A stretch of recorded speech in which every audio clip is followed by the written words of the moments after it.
ചോറ്റാനിക്കരയിൽ റാഗിങ്ങിനെ തുടർന്ന് ആത്മഹത്യ ചെയ്ത 9ാം ക്ലാസ് വിദ്യാർത്ഥി മിഹിർ അഹമ്മദ് നേരിട്ടത് കൊടിയ ക്രൂരതയെന്ന റിപ്പോർട്ട്.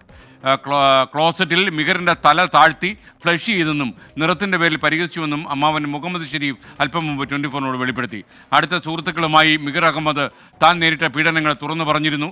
മിഹിറിന്റെ മരണത്തെ പോലും റാഗ് ചെയ്ത വിദ്യാർത്ഥികൾ പരിഹസിച്ചെന്നും അമ്മാവൻ പറയുന്നു. മിഹിർ നമ്മളോട് ഇതിനെപ്പറ്റിയൊന്നും പറഞ്ഞിട്ടുണ്ടായിരുന്നില്ല. പക്ഷേ മിഹിറിൻ്റെ ക്ലോസ് ഫ്രണ്ട്സിനോട് ഇതിനെപ്പറ്റി പറഞ്ഞിട്ടുണ്ടായിരുന്നു. അപ്പോൾ ഈ ഇൻസിഡൻറ്റിന് ശേഷമാണ് നമ്മൾ അറിഞ്ഞത് മിഹിർ അവരോട് ഷെയർ ചെയ്തിട്ടുണ്ട് എന്നുള്ളത്. അതും അവരോട് അവൻ ഉറപ്പുവരുത്തിയിട്ടുണ്ടായിരുന്നു, നമ്മൾ വീട്ടുകാർ ഇത് അറിയില്ല എന്നുള്ളത് അവൻ ഉറപ്പുവരുത്തിയിരുന്നു. നമുക്ക് ഒരു സ്കൂളിൽ നിന്ന് ഒരു അപ്ഡേറ്റ് നമുക്ക് കിട്ടിയിട്ടുണ്ടായിട്ടില്ല. ഇത് അവരൊരു സീരിയസ് ഇഷ്യൂ ആയിട്ട് എടുത്തതായിട്ട് നമുക്ക് തോന്നുന്നില്ല. ഇങ്ങനൊരു ഇൻസിഡൻറ്റ് നമ്മളെ മോനുണ്ടായി, അവൻ പോയി. ഇങ്ങനൊരു ഇൻസിഡൻറ്റ് വേറൊരു കുട്ടിക്ക് ഉണ്ടായിക്കൂടാ, ഇനി അങ്ങോട്ട് ഉണ്ടായിക്കൂടാ. അത് നമ്മൾ ഉറപ്പ് വരുത്തണം. അതിനു വേണ്ടിയിട്ടാണ് നമ്മൾ ഫൈറ്റ് ചെയ്യുന്നത്. കേസിൽ മിഹിർ അഹമ്മദിന്റെ കുടുംബത്തിന്റെ മൊഴിയെടുത്തതായി വിവരം ലഭിച്ചിട്ടുണ്ട്. ആരോപണങ്ങൾ ചോറ്റാനിക്കര ഗ്ലോബൽ പബ്ലിക് സ്കൂൾ അധികൃതർ നിഷേധിച്ചിട്ടുണ്ട്. സ്കൂളിനെ ആക്ഷേപിക്കാനുള്ള ശ്രമങ്ങൾ സോഷ്യൽ മീഡിയയിൽ നടക്കുന്നതായും ഗ്ലോബൽ പബ്ലിക് സ്കൂൾ അധികൃതർ പറയുന്നു. അശ്വിൻ ബാലാഴി വിവരങ്ങളുമായി കൊച്ചിയിൽ നിന്ന് ചേരുകയാണ്. അശ്വിൻ, വിശദാംശങ്ങൾ.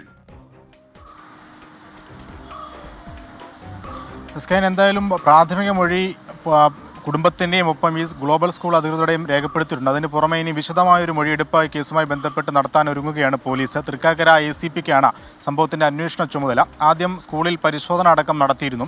ഇനിയിപ്പോൾ ഈ കേസുമായി ബന്ധപ്പെട്ട ഏറ്റവും നിർണായകമായത് സ്കൂളിലെ CCTV ദൃശ്യങ്ങളാണ്. അത് കൃത്യമായി പരിശോധിക്കാൻ പോലീസ് തീരുമാനിച്ചിട്ടുണ്ട്.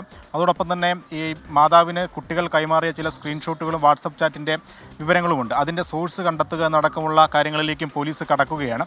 അതൊക്കെ വിശദമായി തന്നെ പരിശോധിക്കുന്നതോടെ പരാതിയിൽ കഴമ്പുണ്ടോ, ഈ കാര്യങ്ങളൊക്കെ ഈ പറഞ്ഞ ക്രൂരമായ റാഗിംഗ് മുറകളൊക്കെ മിഹിർ അഹമ്മദ് എന്ന 9ാം ക്ലാസ്സുകാരൻ നേരിടേണ്ടി വന്നിട്ടുണ്ടോ എന്നതൊക്കെ കൂടുതൽ വ്യക്തമാകും. എന്തായാലും ആ പരിശോധനയിലേക്ക് ഉടൻ തന്നെ കടക്കും.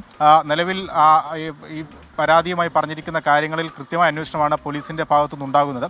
അന്വേഷണവുമായി ഏതറ്റം വരെയും സഹകരിക്കാൻ തയ്യാറാണ് എന്ന് ഗ്ലോബൽ സ്കൂൾ അധികൃതരും വ്യക്തമാക്കിയിട്ടുണ്ട്. അതേസമയം സോഷ്യൽ മീഡിയയിൽ സ്കൂളിനെ അപകീർത്തിപ്പെടുത്താനുള്ള ശ്രമങ്ങൾ ഗൂഢമായി തന്നെ നടക്കുന്നുണ്ട്. അതിനെ ജനം തള്ളിക്കളയണമെന്നൊരു അഭ്യർത്ഥന കൂടി സ്കൂളിൻ്റെ ഭാഗത്തുനിന്നുണ്ട്.